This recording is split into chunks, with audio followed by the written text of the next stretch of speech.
Hi everyone, and welcome back again to the second part and the second video of our, of course, analysis of the language of persuasion as well as the deconstruction of media messages in the field of media studies. So in the first video, we have talked about several important notions, several important, of course, persuasion techniques that we should largely take into account to effectively deconstruct a media message or a media text. So we have talked about bandwagon, experts, association, testimonials, explicit claims, slippery slope, and rhetorical questions. In the second video and the second part of our analysis of the language of persuasion and the deconstruction of media messages, we are going to carry on with the three notions left, including, of course, new, timing, and euphemism, and then we will move to talk about the deconstruction of media messages.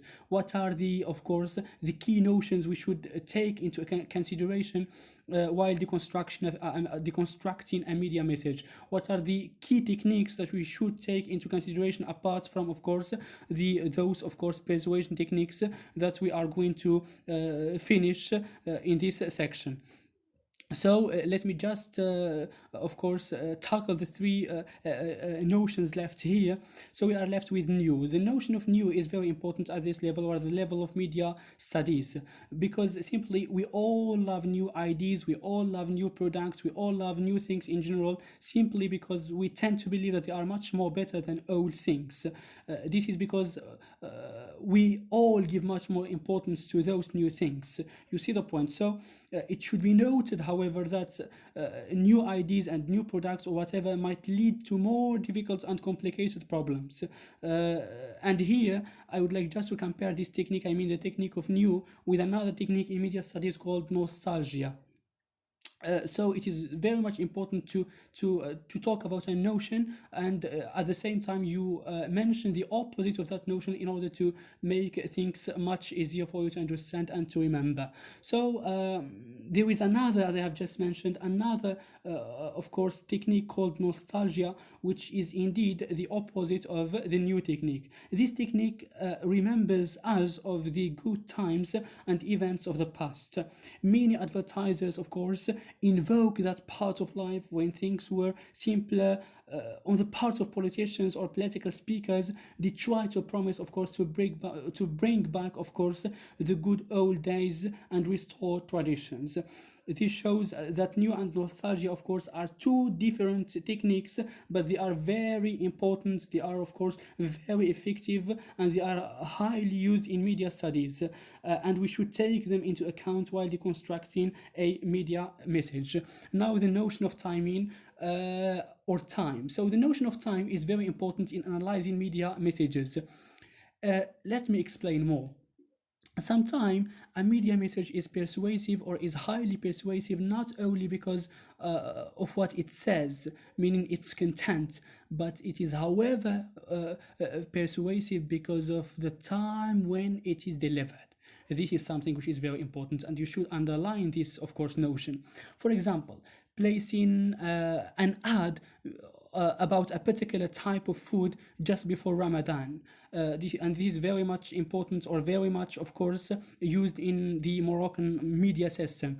Placing, let me say, an ad about red flowers just before the Valentine's Day.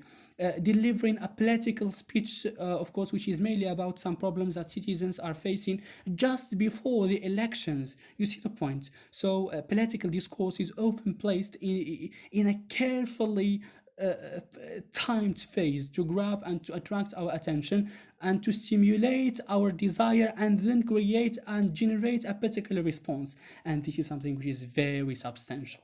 So I will here say something which is very, very important.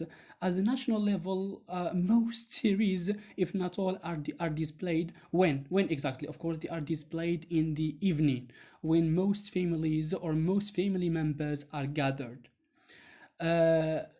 So they are delivered directly, of course, or in the time when the family is gathered. So they are directly targeting our culture, our ethics, and religion. So they are waiting for the family to gather and so on and so forth, and they try to target, of course, a lot of issues of concern in our daily life. And I don't want to go into details, but when we talk generally about media messages, they are not necessarily, of course, advertisements. They are not necessarily political discourse. They are not necessarily, of course, news reports, but they can be documentaries, they can be series, they can be movies, and all parts of media are, of course, or should be analyzed deeply using those several techniques. So the notion of timing here is very substantial in media studies. We move on to the last notion, the last persuasion technique here, which is euphemism. I will say it is simply a word or an expression that is used when someone wants to find a polite, or let me say a less direct way of talking about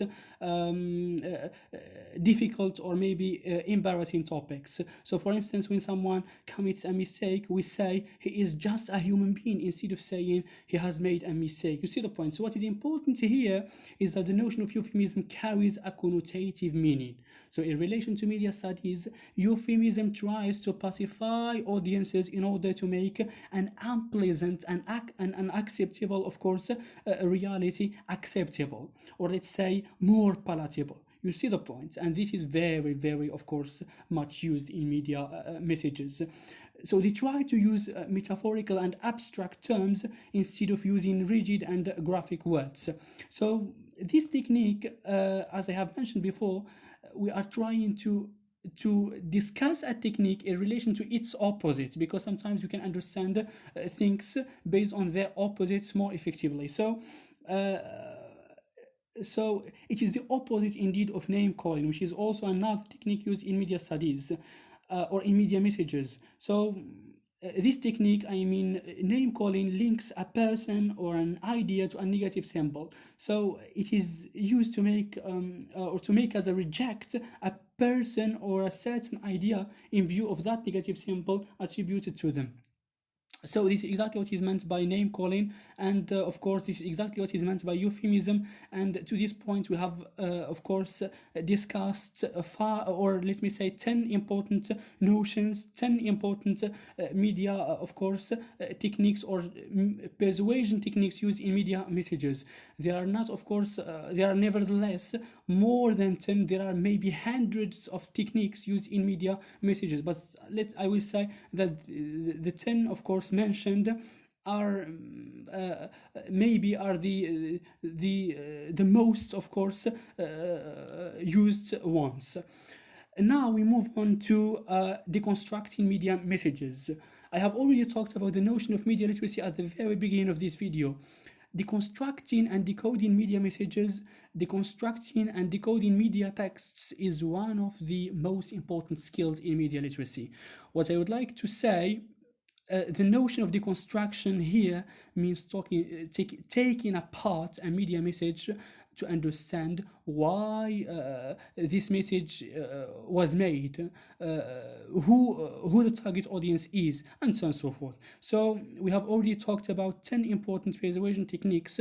Those techniques can be adopted in the deconstruction of a media text, along with what we are going to see in this section. So this deconstruction, of course, helps us to a large extent to understand who created a particular media message, why they created the message, what is the viewpoint of the media maker, what are their values, what are their biases, and so on and so forth. So I would like to mention something which is very important at this level. The approach of discourse analysis that we have already seen is very much important at the level of deconstructing media messages, or let me say deconstructing media texts. So why? Simply because first of all, we are dealing with discourse.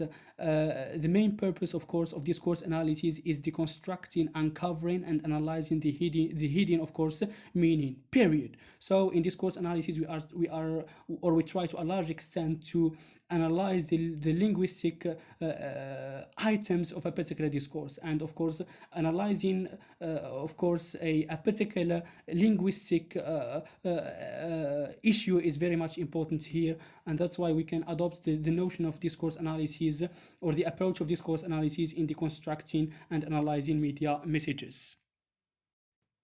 So TV shows, documentaries, advertisements, series, movies, talk shows, political interviews, newspapers. Um, those are all media texts. Those are all media messages. So they are all constructed by people. You see what I mean here? So as you know, media messages can be, of course, either written or visual. So the term deconstruction tries to reveal how media makers, of course, construct their messages using not only words.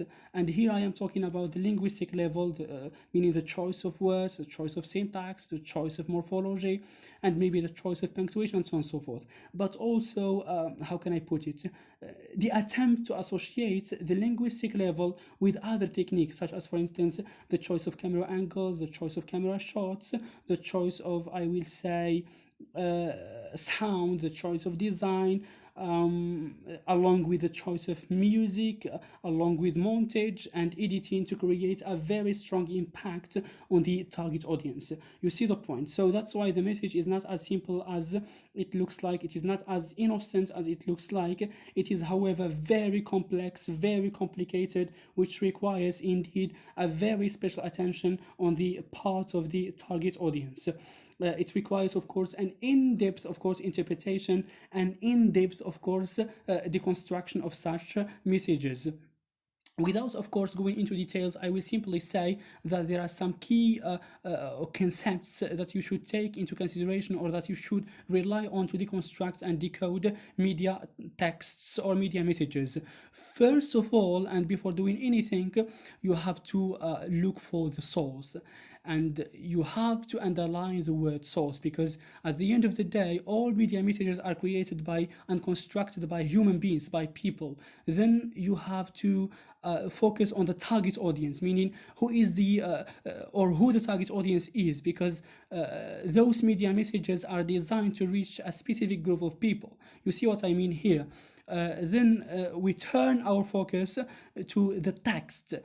But notice when I say the word text, it is not necessarily written or spoken, because texts can be just pictures, they can be just graphics, they can be sounds, they can be music, because music itself conveys a certain meaning. You see what I mean here? So but most of the most, I will say, complicated media messages are the ones which include a sequence of these elements, or a sequence of all these elements.